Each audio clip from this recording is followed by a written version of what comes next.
Live from the Student Union on campus, this is Goldmine Live. Your weekly all-access pass inside Charlotte Athletics is brought to you by Ortho Carolina. Proud to present the 2018 Charlotte 49ers football season. Bojangles, it's bow time. Harris Teeter, where 49ers fans shop for groceries. University Eye Associates, excellence is eye care. And by Wells Fargo. Charlotte 49er fans, show your pride with a customized Wells Fargo debit card. Stop by your nearest Wells Fargo or visit Wells Fargo Car Design Studio online to learn more. Now, here's your host, the voice of the 49ers, Matt Swearad. Hi, everybody. Welcome to Goldmine Live here today. The Niners going into their final home football game of the season coming up this Saturday. We are joined by head coach Brad Lambert, as always, and Al Wallace here on Goldmine Live today. And Norm's in the Student Union as we get moved out of the Rotunda today for 1 week here. And, Coach, a big week coming up for the Niners. Final home game, of course, it's Senior Day. But today, of course, we celebrate Veterans Day. We want to thank and salute all our past and present veterans for their service. And it's going to be Military Appreciation Day for you guys on Saturday as well against FIU. Yeah, it's going to be good to get back home. You know, it's a couple weeks on the road and, you know, of course, Veterans Day and Military Appreciation. You know, just a lot of people to be thankful that you know, have sacrificed a lot for us to, you know, be able to do what we do and enjoy each day. And so that'll be a big day on Saturday. We've got to have a great week of preparation. Started yesterday. As we get ready for an FIU team that, you know, is leading the league and got a chance to win the league, and they'll come in here on fire, I'm sure. Coach Butch Davis has them playing well, coming off a big win this last weekend. And here's the team, both offensively and defensively, having a really good year. Yeah, they are. They've gotten a transfer quarterback in that's, you know, kind of picked up where they left off last year. He's playing at a really high rate. They're a real athletic team, big on the defensive front. You know, so there'll be a handful for us. We got to, you know, have a great week of preparation and be ready to go and have an opportunity to go 5-1 in our stadium, and that'll be huge for us. And it's always you know, kind of a two-edged sword when you're playing your last home game for seniors. You know, they realize it's over, and yet they want to go out with the right way. And so we need to come out and play well for those guys. As we continue to grow the program, it's also a chance to get the fourth Conference USA win of the season, which would get you, at worst, a 500 season in league play for the first time in program history. That's right. There's a lot of firsts we can continue to do, and you know, it's just the next opportunity for us to do that. And so we've got to, like I said, we've got to prepare well and have an opportunity, because you're not going to be able to make many mistakes in this game, as athletic as these guys are. Coach, you know, there's 2 games left, and you still have all your goals in front of you.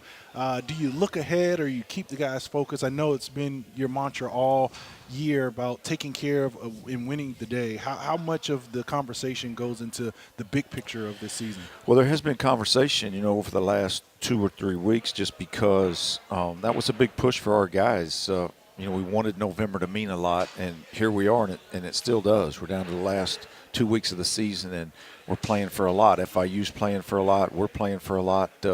And so that's what you want. You know, you want your program in a position where, you know, your guys are graduating.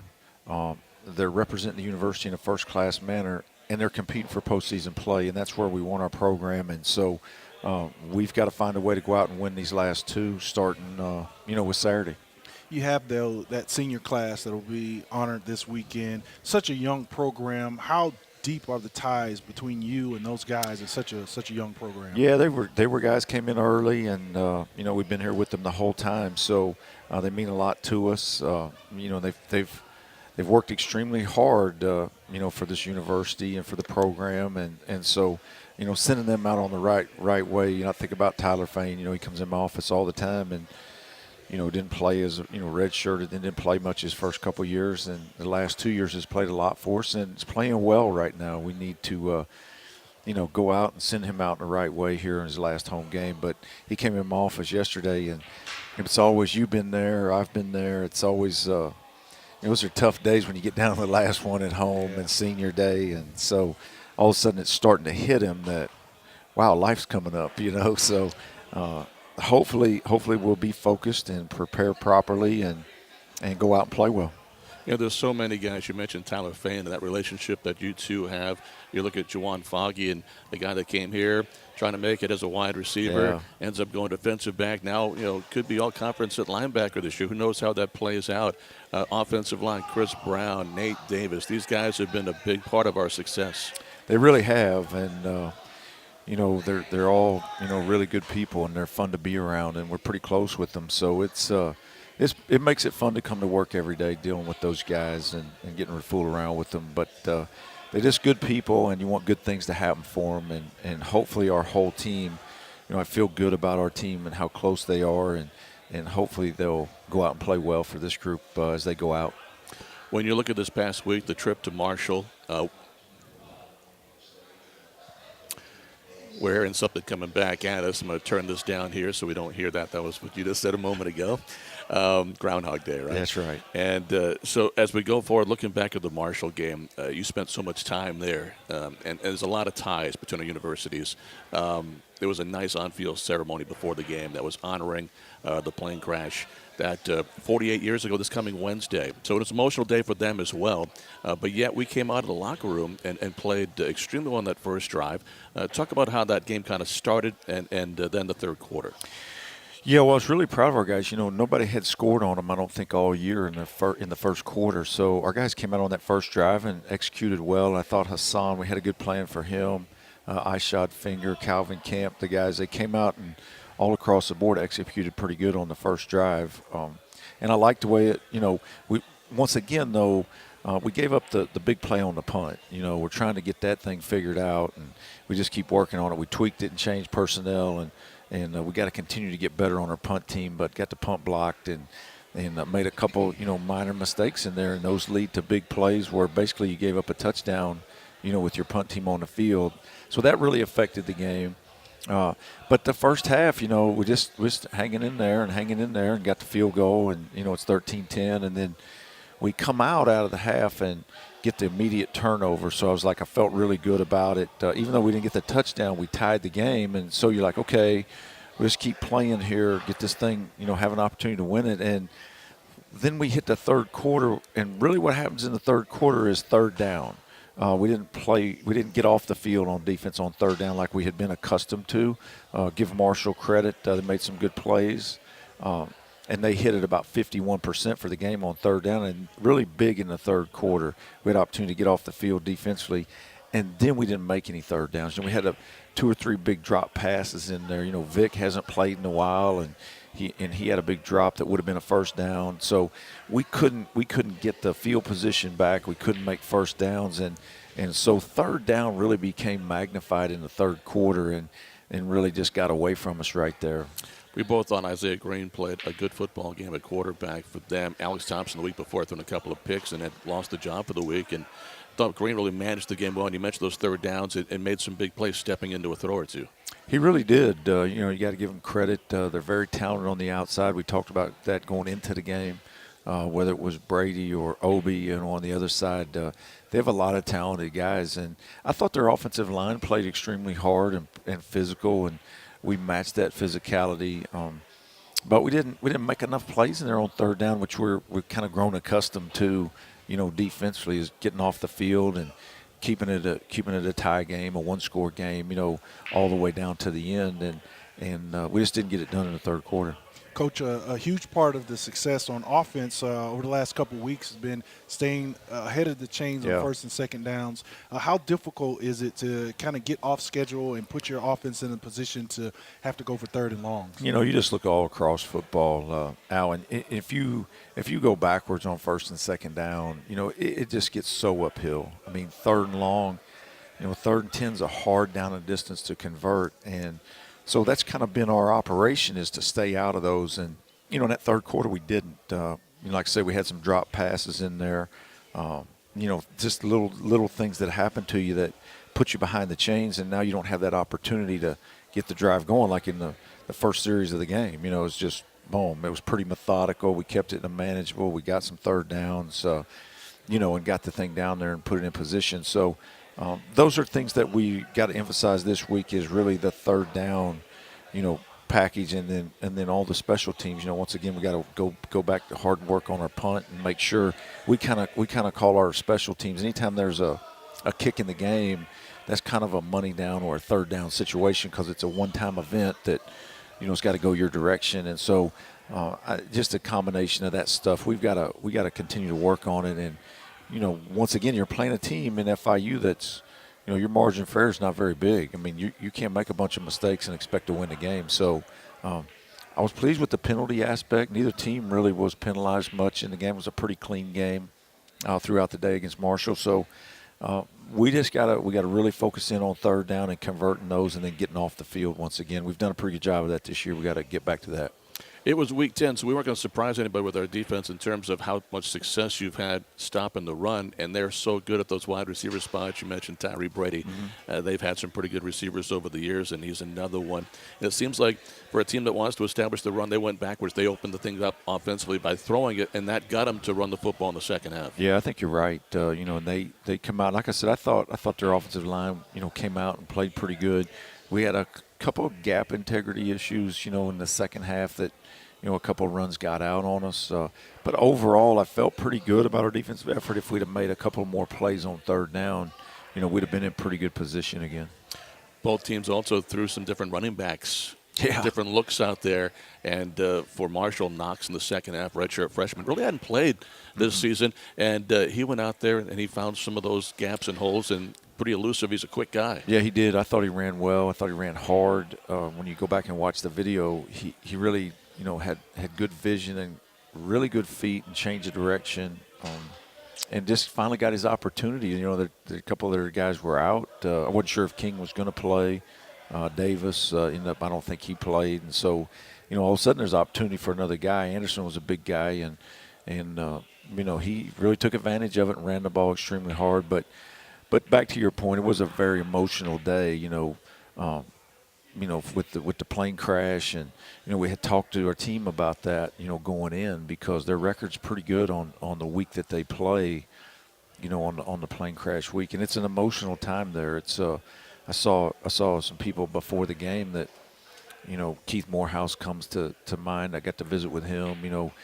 Lost his parents on the plane. I mean, it just, a lot of lives changed that day, and as I told our team, it was just a group of guys like us sitting in the room, and they thought they were going to practice on Monday, and they didn't. So cherish each day that we have, and here we're on Veterans Day. A lot of people have given their lives for us to, to be able to cherish these days that we get when we wake up and have the opportunity to go out and prepare for FIU. So, take advantage of it.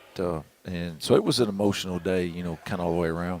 75 individuals that day, 37 players. They're coming back from East Carolina when the plane did go down. The anniversary, again, 48 years this coming Wednesday. We will take a break on the show. Gold Mine Live, come back with more with Coach Brad Lambert coming up a little bit later on. Alex Highsmith, who's having a great season, the redshirt junior out of Wilmington, North Carolina. Back with more in a moment. Gold Mine Live on the Charlotte IMG Sports Network. If you want a car from a company that's been building them for 115 years, get a Ford. If you want Waze and Amazon Alexa compatibility, get a Ford. If you want a car that doesn't have any of that, get anything but a Ford. Otherwise, you're going to want a Ford.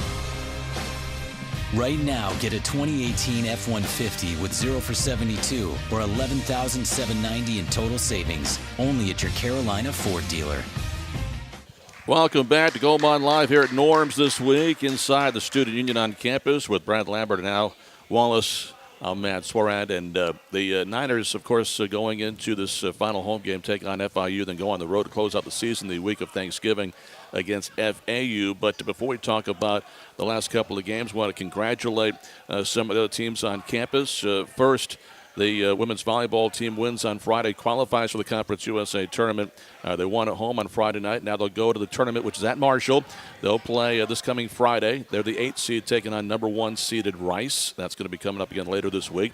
The women's basketball team won a pretty good lopsided win yesterday against Wofford, and now they're 2-0 this season. And the Niner men, they're 1-1. And how about that comeback win against Oklahoma State against a team that really had dominated the Niners a year ago, and they're winning by 24 in the second half. Coach, the Niners under Coach Ron Sanchez, he gets his first ever win as a head basketball coach, and boy, you cannot get more of a dramatic comeback win than that. Yeah, it's always pretty cool when you get home. We flew back Saturday night, and then you get turned on ESPN, and the highlights are on there. You're like, oh, that's pretty cool right here. You know, they had the big comeback, and happy for Coach and all the hard work they're putting in, and hopefully that'll, propel them on.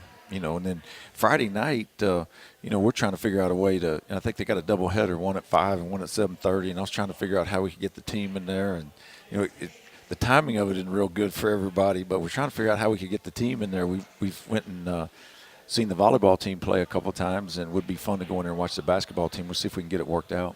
At 5, the Niner women take on Rutgers this Friday night, and at 7:30, the men take on James Madison. That's your doubleheader the coach is talking about. And then coming up right after this show at 1 o'clock, it's the NCAA Men's Soccer Selection Show, and our 49ers are going to be going to the NCAA tournament. Lost in the Conference USA Championship game yesterday, 1-0 to the third-ranked team of the country, Kentucky.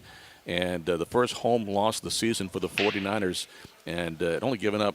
We hadn't given up a goal all year until the last couple of games. Still able to get by Old Dominion to get to the finals and lose 1-0 to Kentucky. But that comes out later.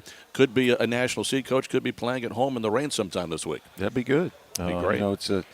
That's got to be a tough deal. You're trying to win the league, and you got to play the number 3 team in the country. So, good for the guys, and hopefully they'll get a good seed and get a home game. So a lot of good things going on. Of course, we got our last home game coming up Senior Day, and it's going to be against FIU coming up this Saturday at Richardson Stadium. The kickoff is at 2 o'clock. The stadium show starts at noon with Bobby Rosinski, and then we have it, Al and myself, in the booth starting at 1 o'clock on Saturday. And, one of the things we started talking about in the game against Marshall was multiple backs being used by you and Coach Montgomery on the offensive side. And freshman Ishod Finger really stepping up, and we've seen him in little spurts throughout the season, but he played awfully well on Saturday. Yeah, he did. That's the most he's gotten to play this year, and he and Calvin were in with with Hassan in that package, and we kind of practiced it that way all week, and I thought Ishod really did a nice job of really physical, tough runs. Broke a couple of them, had to draw for a long one, got a first down or got it to 4th and short or something. I mean, I can't remember, but he had really couple really nice runs in there. So I was really pleased for him. He's a true freshman, and look for big things out of him. Out of Gastonia, it really kind of gives you a different look compared to the other backs that you have. Like Benny being bigger and stronger. Same with AMAC. I shot maybe 5'6". Yeah, he's probably on a good day. On a good day, he probably is more closer to 5'5", but he's really got good vision, and he's an explosive guy into the hole and into the line of scrimmage. And we got to see him play in high school. He went to high school where my boys go to school, and so I got to see him a lot. And so he's just if you ever get a chance to meet him, like he's one of those guys, if you're having a bad day, just go hang out with Ishod, because he shows up every day with a smile on his face. And the guys really like him. He's come in, went to summer school. He's done a lot of good things, and it was a good opportunity for him. We're still going to try to redshirt him if we can. He's got another game he can play in. So, but I really like the things he's doing. He's got may have as good a vision as any back we have. I mean, he's really does a nice job. I wasn't sure with extended play how he would hold up, and he did a nice job. I was really proud of him. Coach, you talked about post-game show about having Hassan Klue and those different change-up backs in there. What different type of pressure do they put on the defense when you have that type of speed? Three guys that can really run the ball very explosive. Yeah, I think the biggest thing is Hassan gives you kind of that +1. You got to account for him in the run game, and that's what we like about him being in there. So we're going to continue to do that, get Hassan more involved in the game and add to that package, do different things based on what we feel like we can do against FIU. So Hassan has to impact the game. I thought he did last Saturday, and we're going to need for him to again this Saturday. And we also talked to Rico Arnold and how productive he's been, and kind of in the absence there of Victor Tucker. But talk about his progression as a wide receiver. He spoke about being better as a pass catcher. He's getting better. He really is. He's a true freshman, and that takes time. And the biggest thing for Rico, he's a really talented guy. He's very fast. He's a unique individual that he can lower his center of gravity and not change speeds. I mean, he's really a blessed guy from a physical standpoint. And he's gotten so much better at catching the ball. And now what he has to do is, really study and become more precise about his route running and when to convert this and where to convert it and things like that. Just all the little intricacies of playing wide receiver. That's what Rico's really got. That'll be his next step as he progresses. But he's gotten better each week. He just is playing. So he's getting better, and it's been fun to watch him grow. Hopefully we can get Vic back. We can kind of get a little everybody in the game. Sometimes it's just missed opportunities or just being a little bit unlucky. You went downfield a few times. A couple of guys were open. Even one play, the little wheel route for Benny coming out of the backfield would have been about a 35-yard pickup and just not able to hang on to the football. He had to dive for it. A couple of shots where if they had gotten those, you could have maybe stretched the defense a little bit more. Yeah, that's kind of the drops we talked about earlier in the show, in that those really affect the rest of the game. And it was a little bit underthrown, a little inside. I thought Benny still should have made the catch. 9 times out of 10, I think he makes that catch. And so those are just little things within the game that really change the rest of the game. And we talk to our team about that all the time. That's why you try to stay in the moment in this play, because play 5 really affects play 105, and how the game progresses and unfolds. And whether it's getting a pump blocked or dropping a wheel route or catching that wheel route, it really can change the whole outcome of the game. And so those are kind of the little plays we talked about where we couldn't get the momentum going. And like I said, Benny's going to make that play. And I wish, we should have thrown it out there a little farther, hit him in stride. He might have scored, So just little things that you got to continue to keep working on. Watching the tape, you had the injury, of course, to Chris Brown on the offensive line, played most of the second half without him. But the pressure that Marshall was able to get on Evan Sheriffs and at one point too Hassan when he was in there, what did you see in that part of the game? Yeah, it was. They got after us a little bit. 94 played extremely well for them. Of course, 91, you knew that coming in. One of their guys, 51, didn't play in the game. He was injured. But they played extremely hard in their defensive front. Dom went in, got beat a couple of times. They got after us pretty good with some twists up front, and we're trying to stay out of those throw situations if we can. But sometimes you got to, it's 3rd and 10, you got to throw the ball, and you got to execute up front and keep people off your quarterback. Well, we'll take a break right now, Coach, and Alex Highsmith is our player guest. If he is here, we'll have him up next. If not, we'll bring you back and talk a little bit more about the FIU game coming up this week. This is Goldmine Live on the Charlotte IMG Sports Network. If you want a car from a company that's been building them for 115 years, get a Ford. If you want Waze and Amazon Alexa compatibility, get a Ford. If you want a car that doesn't have any of that, get anything but a Ford. Otherwise, you're going to want a Ford. Right now, get a 2018 F-150 with 0 for 72 or $11,790 in total savings, only at your Carolina Ford dealer.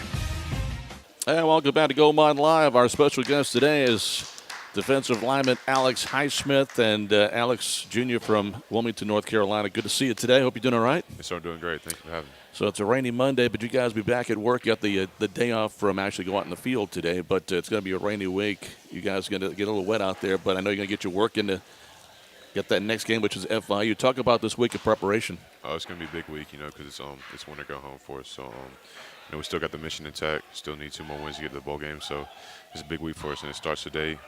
Even though today is an off day for practice, it's not really an off day. So, still guys being in the training room. Like I just got back from the training room, so I'll be in there and just watching film and stuff like that. So it's going to be a big week.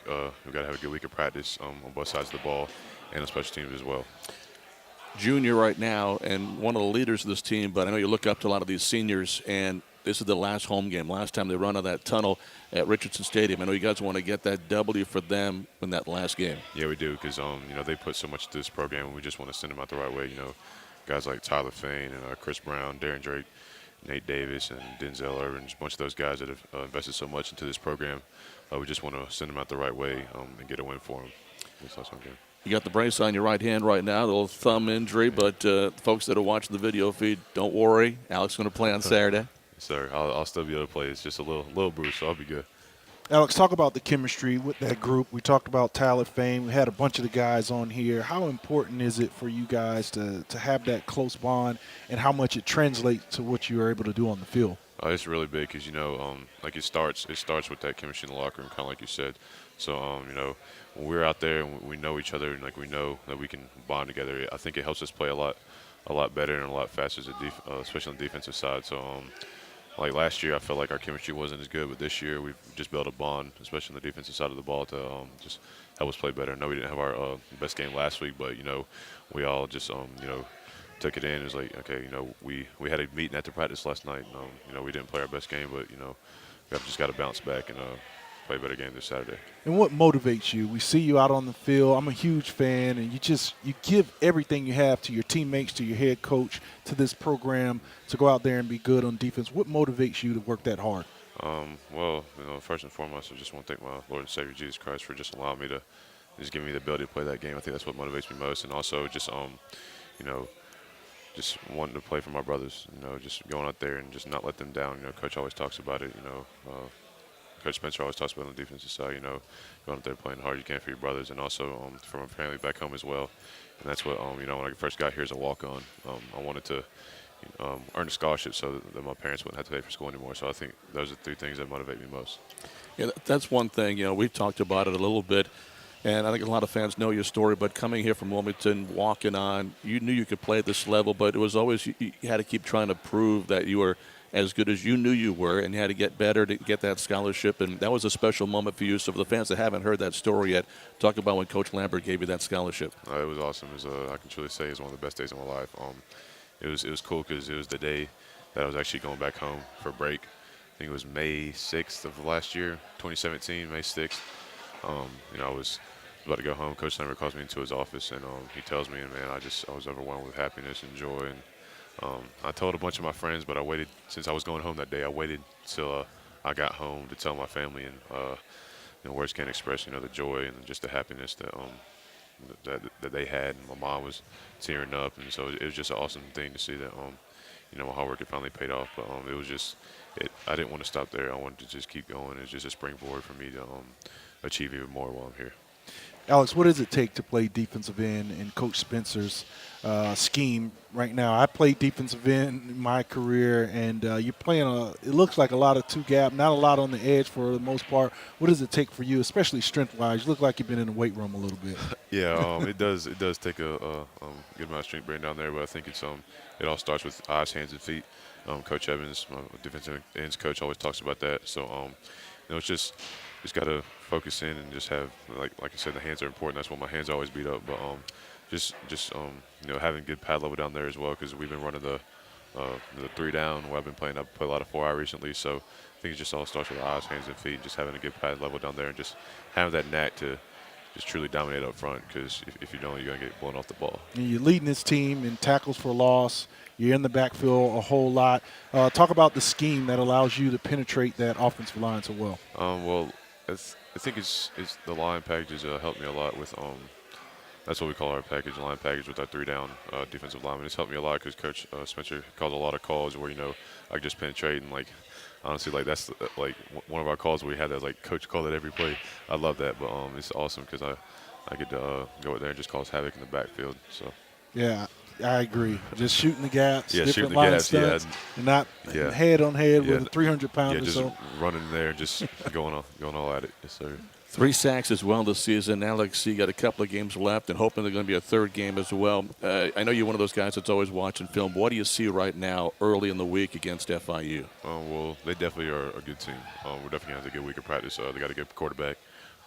Pretty solid offensive line, some good skill guys. So we're just going to have to focus in. We're going to have I feel like last week, all around the defense, we just didn't have great eyes. I feel like our effort was there. It's just we weren't locked in mentally like we should have been. So I think that's going to be the big piece this week is having good eyes and just locking in on your keys.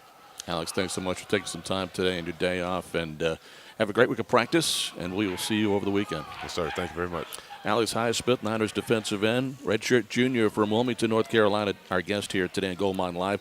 We'll take a break, come back with more with head coach Brad Lambert as we head towards Week 11 of Niner football here in 2018. This is the Charlotte IMG Sports Network. If you want a car from a company that's been building them for 115 years, get a Ford. If you want Waze and Amazon Alexa compatibility, get a Ford. If you want a car that doesn't have any of that, get anything but a Ford. Otherwise, you're gonna want a Ford. Right now, get a 2018 F-150 with 0 for 72 or $11,790 in total savings. Only at your Carolina Ford dealer. Welcome back here at Gold Mine Live and Norms today in the Student Union. We're joined again by head coach Brad Lambert with Al Wallace on Matt Swarad. I want to thank Alex Highsmith for taking some time on this rainy Monday to come and chat for a while. And, Coach, we talked to Alex about when he got that scholarship coming as a walk-on here. And it's awfully special for the player, of course. But for you and the staff, you love being able to do that for a player as well. Yeah, those are always really good days for me, you know, when you bring a guy in your office and, you know, I'm not a guy to set up a whole YouTube thing because sometimes that becomes more about the coach than it does the player. And so I like having that conversation, Maul. Those are good days for me just to, you know, be able to reward a guy and see the sheer joy. And you know, they just have worked so hard to put themselves in that position and you know, they've deserved it and they've earned it. And so it's a lot of fun for me, you know, to get to see those guys and kind of be with them in that moment, you know, so it's pretty cool. You know, to get to Saturday, it takes so much work. And, of course, for fans, that's the big thing, Saturday and winning, of course. But for you guys, you're with them every day. Yeah. Spring camp, summer camp. There's a lot. It's a big family. So to reward somebody like that, it's so special. Yeah, and then to, you know, see a guy that wasn't his only goal. You know, that wasn't just his goal was to come to UNC Charlotte and to get a scholarship. You know, that guy's driven to be the best, and that's been the fun thing to watch him every day. Like he wants to be the best player in Conference USA, man. I mean, he's a driven guy, and it's kind of a little Larry Ogunjobi in him, isn't there? Yeah, no question. I mean, he's an extremely hard-working guy, and in all aspects of his life, you know, he's really dedicated to his schoolwork, and you see him doing that piece of it. He's always in the office, you know, trying to become a better football player. He's always outside of the football office, you know, whether it's community service or reading to kids. I mean, he's always, you know, doing something and investing in others, and that's pretty cool to watch. And then Saturdays, you know, there's been days where he's unblockable, you know, and the guy's he's playing at a high level, you know, so it's been a lot of fun to watch him and you know, just watch his career progress and see where he is today. And you know, I'll never forget he got his first start out at San Antonio. I think it was 2016, and Tyreek was, you know, had a concussion that week, so he couldn't make the trip, and Alex got his first start, and that's when I knew, you know, we were going to put him on scholarship that day. You know, you just watched him out there playing. You're like, yeah, this guy's got a bright future.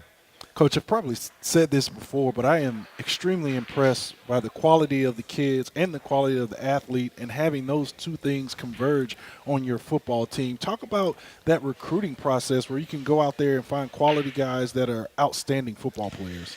Yeah, you know, and a guy like Alex, you recruited him. You tried to get him to walk on. You know, Chris Reynolds, another guy that's on scholarship, was our starting quarterback till he got hurt. You know, we recruited him, but we didn't offer him, and we got him to come walk on. And so all the way around, but you want to you know, look at a guy's transcript. You want to talk to a lot of people about his character, and character misses are usually when you don't ask enough questions. You don't ask you know, the person that teaches them every day, or the person in the dining hall that, you know, maybe they interact with it when nobody's watching.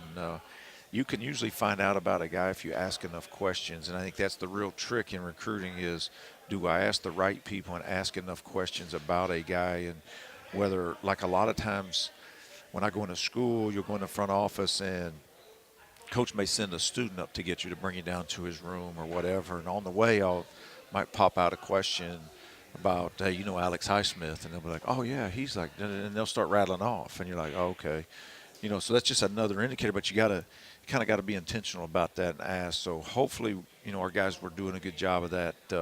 Nobody's perfect, obviously, but we got a good group of guys right now, and mean, it's just been a lot of fun to work with these guys, no question. Does that help you too when you come on the recruiting trail when you're in a situation like that where you want to have a kid come and you maybe don't have a spot for him and say, look, why don't you walk on? But you can look back as a reference point, your starting quarterback or an Alex Highsmith that, look, we believed in them like we believe in you, and this is what happened for them. And national scene, a guy named Baker Mayfield was a walk-on twice. Yeah. You know, and I think the key is when you're recruiting those guys and you bring them in, is there evidence of you doing that in the past? And, I think that's the real key. And a guy just wants to know when he comes in, am I really going to get an opportunity, Coach, or are you just telling me that? Like, I always tell guys all the time, what's my opportunity academically and what's my opportunity athletically? And, we have enough body of evidence of guys that the Alex Highsmiths of the world, the Chris Reynolds, there's been a lot of guys that have come to our program and done well, and we reward them. That's just part of it. So I think if you have that, you can show them. Then they're like, okay, if I show up, coach is really going to treat me the same as everybody else. And I tell guys all the time, if I don't want you on the team, I won't have you on the team. But if you're going to be on the team, everybody's the same. Everybody's going to eat together, and we're all going to shower together. All those things. We're all one team. So I think you have the evidence, and guys know that, and they want an opportunity to come in and say, hey, I can play at the FBS level, and so they come in and do it. As we go into week 11, I don't know how you feel about this, but for me, it seems like it's just flown by. Yeah. And now we're going into the final home game of the year. What's it been like so far? Yeah, it's been a lot of fun. It just always fall's always the fun part. You try to do all the work from January to August, and then it gets into the football piece, and you got to kind of set your team up. Once you get to August, now it's all about football, but there's so much work done from February to August, and I think the trick is, getting your team to be in the moment and focus and become one that time of year, because once you get in the season, like there's going to be injuries, there's going to be different things happen, and it's too late then. So I think our guys have done a good job of that this year, and hopefully we can finish out this year with 2 wins and get a bowl bid and do all the things that we talked about last February. So I really love this team, and I like where this team is, and they've fought so hard. It's been a lot of different things happen along the way. That's the crazy thing about it. FAU lost their best player on defense. It happens to everybody, and so it's just one of those deals but this has been a fun group. Since January, I've been excited about getting to the fall with these guys. We got 2 breaks left to take. Let's take one right now. Come back with more with the head coach Brad Lambert. This is Gold Mine Live on the Charlotte IMG Sports Network. If you want a car from a company that's been building them for 115 years, get a Ford. If you want Waze and Amazon Alexa compatibility, get a Ford. If you want a car that doesn't have any of that, get anything but a Ford. Otherwise, you're going to want a Ford. Right now, get a 2018 F-150 with 0 for 72 or $11,790 in total savings, only at your Carolina Ford dealer. Welcome back. Gold Mine Live here at Norm's in the Student Union today. Thanks for joining us with head coach Brad Lambert. And time now, let's take a look at our Bojangles Bow Time Challenge. The next game is going to be FIU this coming Saturday, and kickoff at 2 o'clock senior day on campus at Richardson Stadium. And FIU is coming off a couple of weeks where 2 weeks ago lost the Shula Bowl at home against FAU 49-14, but then bounced back down in San Antonio and blew out UTSA 45-7. So that's 2 drastically different kind of weeks for him, Coach. What kind of team is this coming in, and what's the biggest challenge? Well, I think the biggest challenge this week is, Morgan's playing, their quarterback's playing at a high level. He's really efficient right now. I think he's leading our league maybe in passing, and he's up there in a lot of categories. He's throwing the ball extremely well. They've got a lot of good wide receivers. I know everybody gets tired of hearing that, but each week, man, it's crazy some of the wideouts we've gotten the opportunity to go against. And this group will be no different. But I think that's the biggest challenge is, can we stop this passing game?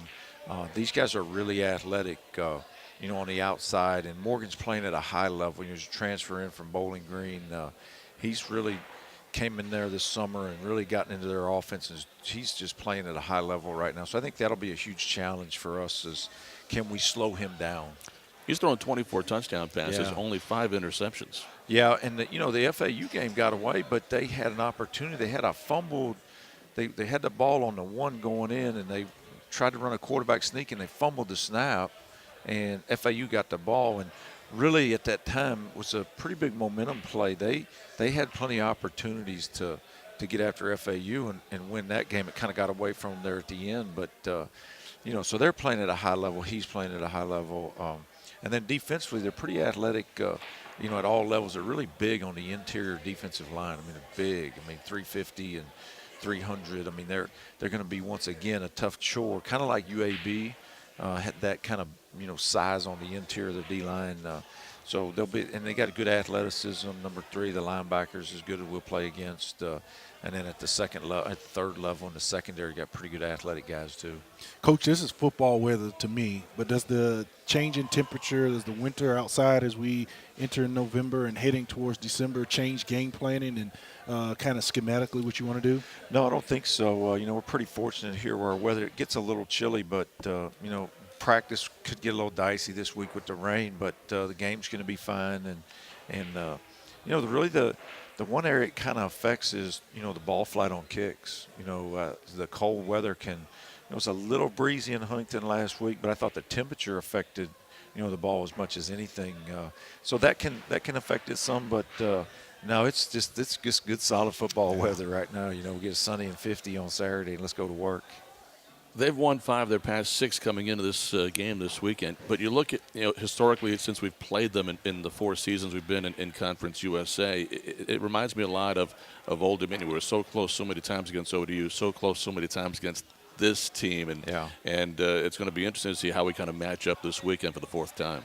Yeah, I think twice it's come down to a 49-yard field goal at the end, hadn't it? I mean, I think there's twice in this series. So we jumped out to a big lead last year, didn't finish it off. That was the one kind of got away from us last year. I thought we had them right where we wanted them. We didn't finish the game. Give Coach Davis and those guys credit. They just kept playing and did enough at the end to win the game. So, yeah, we've been right there with this group.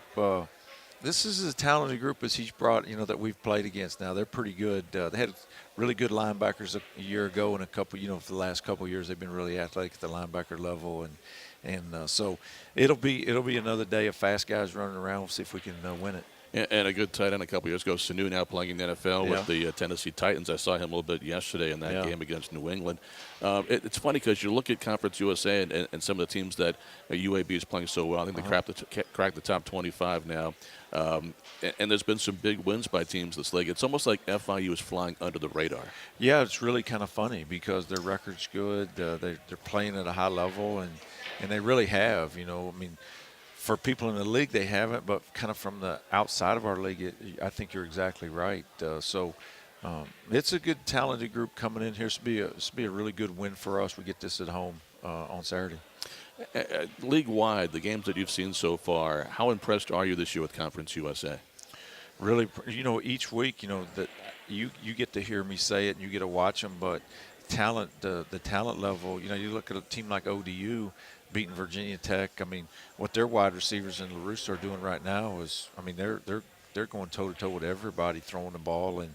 And so across the board, talent-wise, it's a really good league, and the coaching's really good. And so, we go Southern Miss, they go to overtime with UAB, and they beat Marshall, and we beat them on right at the end. And so just one of those deals where it's a really balanced league and a lot of good players and a lot of good coaches.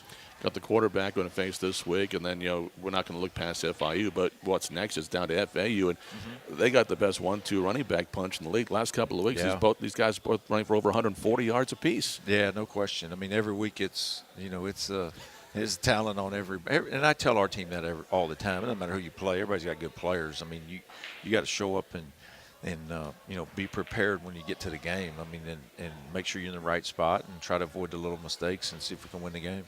Game time, 2 o'clock on Saturday. It's going to be the last home game of the season. Get your tickets by going to charlotte49ers.com or call 704-687-4949. Back with the final segment with Coach Brad Lambert. Coming up next, this is Gold Mine Live on the Charlotte IMG Sports Network. If you want a car from a company that's been building them for 115 years, get a Ford. If you want Waze and Amazon Alexa compatibility, get a Ford. If you want a car that doesn't have any of that, get anything but a Ford. Otherwise, you're going to want a Ford. Right now, get a 2018 F-150 with 0 for 72 or $11,790 in total savings. Only at your Carolina Ford dealer. Hey, Niner fans, Ortho Carolina is proud to present the Battle for the Hornets Nest Trophy when the Niners take on Davidson at Belk Arena November 27th. Come cheer the Niner basketball team on as they try to regain that legendary Hornets Nest Trophy from the Wildcats. This will be meeting number 45 between the two schools and promises to be a great one. We hope to see it at Belk on November 27th. And that should be a good one. It's always fun when those two teams get together, and it's better when they're both pretty good. And coming off that game against Oklahoma State, the Niners certainly going in the right direction under first-year head coach Ron Sanchez. And again, don't forget, coming up on Friday, got the doubleheader, the Niner women at 5 against Rutgers and the men against JMU at 7:30 at Halton Arena.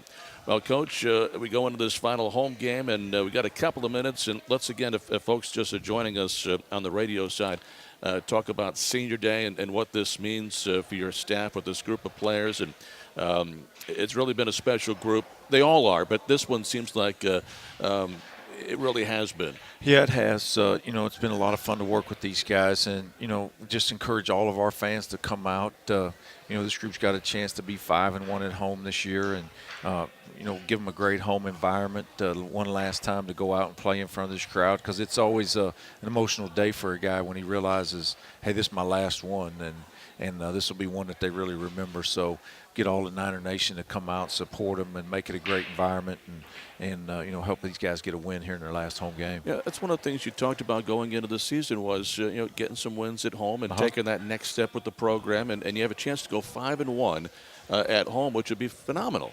Yeah, it'd be huge for us. You're trying to establish a home field advantage. Our fans have been great, and you want to do that as you move forward. And winning at home is big. You gotta win it in your backyard, and put a team out there that everybody wants to come watch play and have fun watching them. And our guys have done that all year. They show up, play extremely hard, and I don't expect this Saturday to be any different. Coach, how emotional is it going to be? I mean, you have to focus on the football part of it, absolutely. And maybe not the coaching staff, you have a job to do, but those guys, man, going out there knowing they're playing on that turf for the very last time. Yeah, it's always tough. You went through it, Al. I went through it. I mean, you got to – it's almost like you want to just turn a switch. You got to – because you don't want to be out there emotional too long. Hey, look, there'll be time afterward. We can all get a nice win, go to dinner, and get emotional afterward. But it is tough because – you want to do something for them. You want to recognize them, their family, and then you want to flip a switch and let's all go back in there and come out and play extremely hard. So especially against a really good opponent like FIU. On the football side, not a senior, but a junior, Benny LeMay, 65 yards away from Khalif Phillips' record for yards in a season at the FBS level. And we know how special Khalif was, and he was a Charlotte guy just outside of Charlotte. And same with Benny LeMay, keeping these guys home, and he's had a really nice career so far. He's doing well, and he's played a lot of, kind of like Khalif. We wore Khalif out when he was here. We're doing the same with Benny. He gets a lot of reps. Does a lot for us in pass protection. So it's a physical day for him. That's why we're trying to get some of those other guys in there, because I don't want to beat him up too bad. But he's been a worker for us and really been kind of our guy this year that we're hanging our hat on. And we're going to have him play well. Our offensive line's going to have to play well on Saturday to do the things we want to do. Well, Coach, thanks so much as always on this Monday, and have a great week of practice and good luck against FIU. Okay, thanks, guys. We appreciate you. Head Coach Brad Lambert joining us on Gold Mine Live this week as always. And don't forget, coming up at 1 o'clock, top of the hour, just a few minutes away, it's going to be the NCAA Men's Soccer Selection Show, and find out where the 49ers will be going, and maybe a national seed, and maybe a home game this week. Hopefully, fingers crossed, they'll have one maybe Wednesday or Thursday. It might be wet, but you want to pack Transamerica Field for that one. Home field advantage, right, as the Niners get back into the NCAA tournament. Thanks so much again for listening, everybody. For Al Wallace, I'm Matt Swarad. Matt present back in the studio. I want to thank Alex Highsmith as well. Have a great week. So long.